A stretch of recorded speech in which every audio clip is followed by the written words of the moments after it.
Hey everyone, welcome back to the channel. In today's video, I'll show you exactly how to react to an Outlook email using emojis, the full step-by-step guide.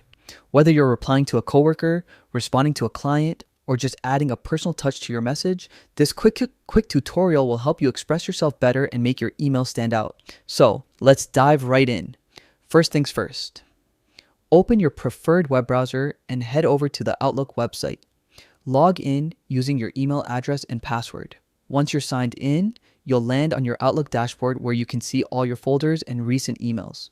Next, click on Mail from the sidebar to open your inbox now. Find the email you want to reply or react to. Click on it and then hit the Reply button. It's that small curved arrow icon near the top of the email window.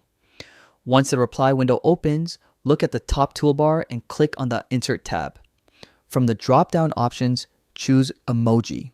This will bring up Outlook's full emoji panel, just like the ones you see on your phone. Browse through the emojis and select one that fits your tone.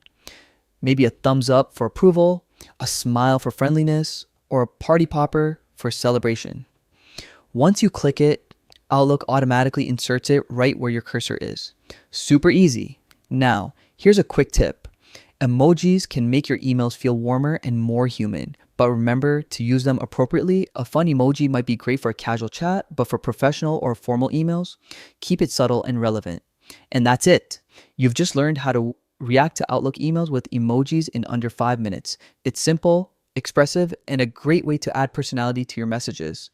If you found this guide helpful, don't forget to like, subscribe, and hit the bell icon so you never miss my next productivity tutorial.